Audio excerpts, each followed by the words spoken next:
Fred here, welcome back to the Gear Obsession channel. In this episode, we'll be taking a look at the Samsung Chromebook 2, so stay tuned.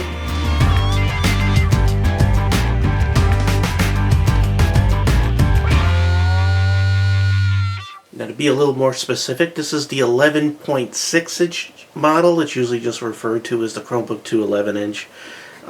It's the one with the Intel processor. There is a different one with Samsung's I'm going to pronounce this wrong, Exynos5 processor, which is an 8-core processor, and I believe that one also has more RAM. They also have larger machines and higher class ones. This is the lowest, the cheapest. That's what I was sort of looking for, but this wasn't my first choice. Actually, I really, just saw so many great reviews on the HP Stream 11, which is a Windows 8.1 machine, that I went ahead and had gotten that, and I ended up running into a couple of, or several issues. One being that it had very slow wireless network speed. So slow, so excruciatingly slow speed that I couldn't take it, and I went out and bought an external adapter and I put that on there. Then the stupid thing was crashing all the time. Also, I had a problem with Bluetooth continually dropping the devices off, and I would have to repair them. So I got tired of it and brought it back. So then I was looking for another cheap machine, and I'm like, you know what, I really like the whole idea of the Chrome OS machines, and I got that HP Chrome box, which was a love and hate relationship. So I thought, you know what, I'm just going to get a Chromebook. So I went to my local Best Buy, I looked at all the Chromebooks. They had the 13-inch HP, they had this guy in the middle, and they had a Acer that was $200. This was $249 at Best Buy. Right now it's at Amazon for $239. I'll go ahead and put the link below, and of course if you're a Prime member, shipping is free. So pretty good deal. And I just went for this guy because I didn't want the 13-inch, because I wanted something small that I could just sort of have it by lap when I'm watching the football game, which, hey, Green Bay fans, I am so sorry. I want Green Bay to win. But if you're a Seahawks fan, hey, life is good. Anyway, I wanted something I could sort of have in my lap while watching football games and just relaxing downstairs or around the house. And this was the size that I was looking for, and look how sexy. They sort of made it look like stitched leather looking, even though it's plastic, but it's not the typical cheap laptop look where you have the shiny, flat plastic that just gets covered with fingerprints, and then it looks all nasty. It's nice and thin. It was the thinnest of them all, and I trust Samsung, so this is what I sort of went for. So let's go ahead and start this up and see what it looks like. The Samsung Chromebook 2 comes in this box. What you get are the Samsung Chromebook. I'm going to go ahead and put it upside down so the logo is right side up. You get your instruction package and guide, software guide, and you get your power cord.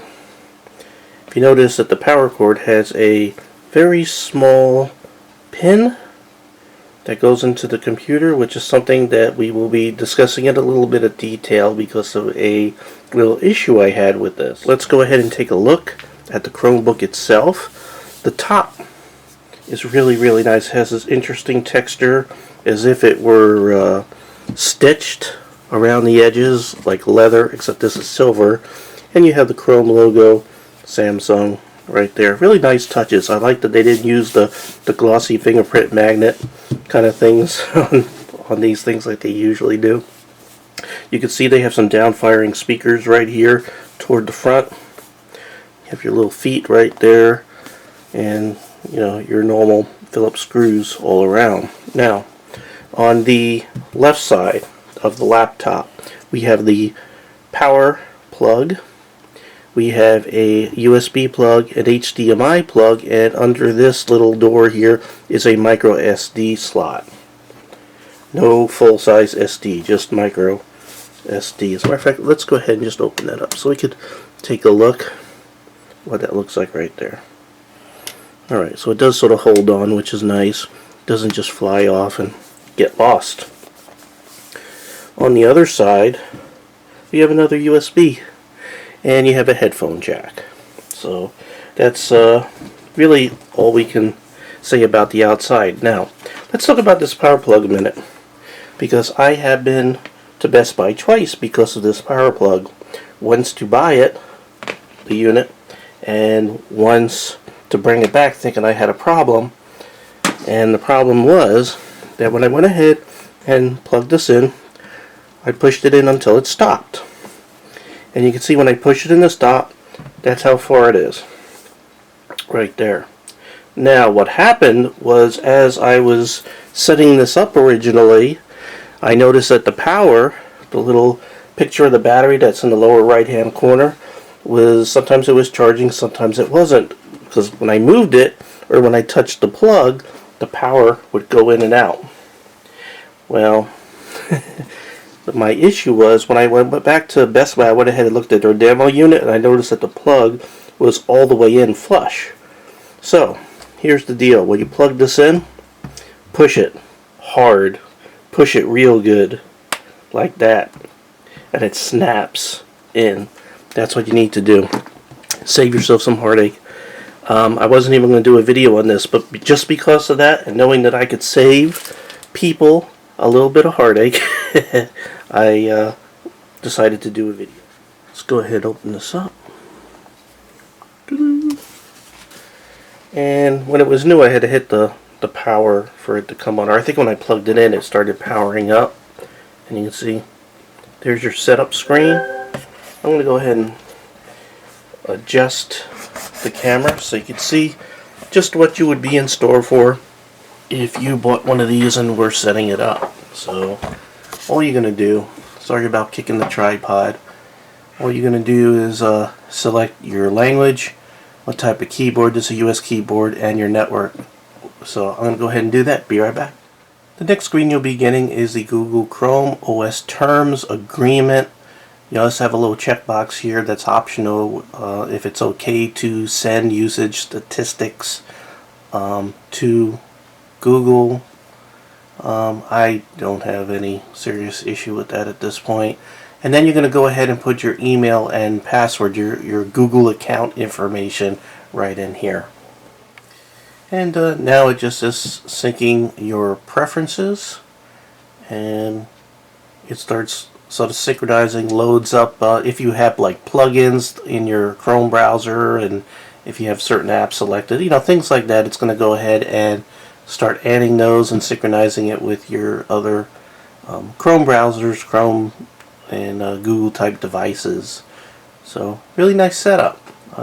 Really enjoying it a lot. And again, now my little battery indicator down here is steady. Before, if it's slightly out and then you touch it, it's gonna go from the little charge symbol there to a normal symbol. It's just too funny. I'd like to cover the specs and also go over a couple of buttons here on the keypad. I'm going to go ahead and start with the keypad first.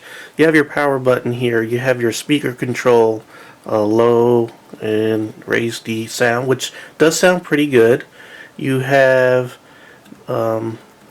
these two buttons right here that makes your display darker and brighter. I'll go ahead and pump it all the way up so you can see how it is in full brightness. And you have this screen that sort of just shows you everything that's running, and then it brings up the one window which you have active. Then if you sort of want to make your browser go full screen, you can hit this button here. This way you could get a little more real estate there by getting rid of the bar, which you could have set to hide if you want. I'm not going to go into all the specifics with Chrome OS, plus things change as they update the operating system. You have the refresh page, so you could go ahead and refresh. And then here, these left and right buttons, you could go ahead and go back, you know, to your last website or go forward. So really nice. Now, you have a search button here where you normally have the caps lock. So if I hit this, it'll bring up the menu and your cursor is already in the search window where you can type in and search stuff. So, no caps lock. I don't know what they were thinking. They should have had a a sort of a application button or search button down here, and left the caps lock there. No caps lock. However, you can hit Alt search. If I hit Alt search, and you can see here it says caps lock on, and then Alt search again, and it makes the caps lock go off. Really, really retarded. However, if you're the type of person that accidentally hits the cap lock button, sometimes, then hey, that's a good feature. Let's see. I think we really covered everything as far as the things I wanted to cover here on the keyboard. You have a multi-touch keypad, which is really, really good for this price point. Another down for the HP Stream in my experience. I didn't like the touchpad, but it's a multi-touch. It's very large, and it works really well for the price point.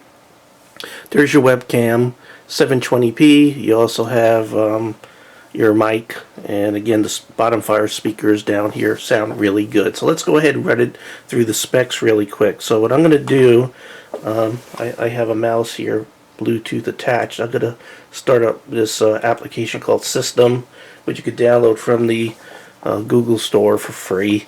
And it's kind of neat. It shows you all the specifications on your machine. So what we have here is a Intel Celeron processor. It's the BayTrail processor, operating at 2.16 gigahertz with a turbo boost up to 2.58 gigahertz. This has 2 gigs of RAM. It's DDR3, the low power version.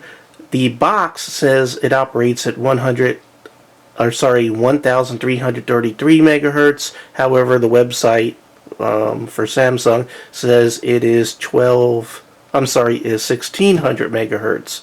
So I don't know which one it is. Unfortunately, this application doesn't give you the speed of the RAM. That RAM is soldered in also. So if you're thinking about upgrading the RAM, you can't do it. Everything is soldered in this. This machine is not upgradable in any way. Both the storage and the RAM are soldered in. Now, your display, you have an 11.6 inch display. Its native resolution is 1366 by 768. Now you can go into the graphics settings, under settings, you could go to your display, and you could actually increase this a little bit more, but it gets a little fuzzy because you're exceeding the native resolution of your screen. So for all intents and purposes, 1366 by 768. The graphics, or internal graphics, is the Intel HD graphics. It is sharing some of that 2 gigs of RAM that's used for RAM in the machine. Wireless capability, you have 802.11 AC. That means it's compatible with B, G, N, and you also get the 2.4 and the 5 gigahertz ranges, so that's really nice. Also, this has Bluetooth 4. Battery life, you could expect, on the website it says 9 hours. My experience is if you use this very lightly, you could probably squeeze out 8 hours, but realistically, it's going to be a little bit less than that.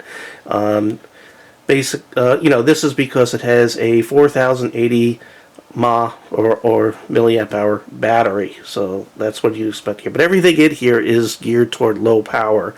Your RAM is low power. Your processor, BayTrail processor, is optimized for using low power. And the eMMC storage that I talked about, the 16 gigabytes of internal storage that is in here, again, low power. It's eMMC, by the way. It's not solid state. So, it's faster than an SD card, but it's not as fast as those solid state drives. It's somewhere in between. But boot up time is very fast. I can, I don't want to make this longer, but it only takes a couple of seconds to boot up. It's like instant on. Again, I covered all the ports this thing has. You have HDMI, you have a combo headphone mic jack, you have a USB 2, you have a USB 3, and you have your micro SD slot. The weight is very light. It's only 2.65 pounds. You get a 1-year warranty.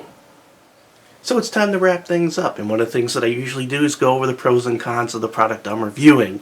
So the pros is the price. It's only $239. I paid $249 at Best Buy, $239, free shipping right now at Amazon. Again, I will provide my affiliate link below. Yes, I make a couple of dollars, full disclosure here, nothing to hide. It doesn't cost you any more, but it helps support my obsession camera, everything. Oh, by the way, I have a Gear Obsession Deals website. Don't be afraid to go there. It's down in the links below. You'll have to dig a little bit further down there. I also have a Twitter account, so whenever I post something on there, you will get immediately notified of the awesome deals. So don't be afraid to hit that Twitter account. That again is down below. Anyway, price is great. It looks great. That's one of the reasons why I bought it. I love that. I love the looks of this to begin with, and I just love the way they did this, where it had no fingerprints, and it's just that nice, classy stitching look. I just love it. You know, it's too bad they didn't continue that on the bottom, but at least they didn't do it shiny where it picks up anything. And because it's not black, it doesn't get all the dust clinging to it. It's perfect. I like it. For the price point, it's perfect. It's speedy. It's very fast. You know, despite only having 2 gigs of RAM, despite having the eMMC, Chrome OS just is it just doesn't require a lot of resources like the Windows machine did that has the same hardware. So in the end, I prefer Chrome. Yes, Chrome has some deficiencies. Actually, the 2 sticking points for me with Chrome right now, and I think they will be addressed in future updates, is that you can't access network share. So if you have a NAS or you are sharing a folder on a Windows machine, you cannot directly access it. That kind of sucks for people like me, who, you know, geeks who just have all this stuff. So if you want to get stuff through it, your NAS has to be able to serve this up via a protocol like HTTPS, and just, you know, have like a web page that access those files, or use the cloud storage, which is what this is really for, to do things in the cloud. That's what the Chrome OS is all about, truthfully. There was something else that I didn't like. It was, you know what? I already forgot it. I hate when that happens. Hopefully I'll remember here in a second. So let me just go ahead and go down the other things I like. It has 802.11 AC, which means it can use any wireless device out there to talk to, you know, for your router. So you got both frequencies, 2.45 gigahertz. You got B, G, and AC. So it's very fast. Cons: the screen, you know, limited viewing angle, not too bright outside, it'll get washed out easy. It's not a touch screen, so it's not shiny. You know, if you have a touch screen, it has to be shiny. But you know, it has non-reflective, and it's not touchscreen. But the Chrome OS, you know, you don't really need touchscreen. Doesn't have an RJ45, so if you do want to attach a wired network to it, can't do it unless you get an adapter. And the caps lock, kind of weird. You got to hit the Alt Search to sort of act like a caps lock. Really, a little bit kind of strange. I just thought about the second thing about the Chrome OS that I didn't like, and that is that local storage. Yes, you could put an SD card in, and then, you know, you can store things on there, but as far as on the internal memory, the only folder that you can go ahead and save things to is the download folder. So you got to use that as your dumping ground for everything. Fortunately, you could put create new folders and put things in there, but I would have liked to have more folders, not under download, but, you know, sort of on the same level. I don't know, but it's no biggie. And again, because this thing only has 16 gigs of storage anyway, you're probably going to want to use a micro SD card in here. By the way, the SD card is a micro SD. So anyway, yes, I do have new glasses. How you like them? Now you can see me without my glasses, but I can't see you. But yeah, I finally had to upgrade my glasses. My old prescription was not doing well when trying to read the little writing that they put on all this stuff. So had to get something new, so I went to Lens Crafters, which is probably the pricier ones, but at least you could walk in and out in an hour, or at least they get your glasses done in an hour. And I went ahead and went with non-reflective frames, so you don't get any glare from these lights. Also, these are anti-glare or less reflection kind of lenses, which is I'll tell you what, if there's if you get a choice, you should absolutely get that non-reflective coating, because I used to like always see my eyeballs in the lens and see glares in the lenses, and it's incredible. As a matter of fact, I've had somebody comment that they can even see the lenses in the frame. Sometimes it looks like there's no glass there at all. I mean, yeah, I could get glare if I tip my head up here. You know, these are extremely bright lights I got in front of me. Yeah, you're going to see it, but they're not as bad as my old ones. I do have, tell you what, I got my normal glasses here, just to give you an idea of how much glare. See, when I tip my head up, you can see how that looks. Now, I'll go ahead and grab my old glasses. I'm going to tip my head there like that, get my old ones, and you can see how much more glare. So, this, I did this for you. Less glare. It looks a little bit better, and I'm enjoying that glare-free. Plus, I wanted a new look. I wanted those black type Ray-Ban kind of things, but I didn't like the sides. I got too thick. These have thin. This is turning into an eyeglass review. What can I say? But you know, I did this today, so it's all in my head. Okay.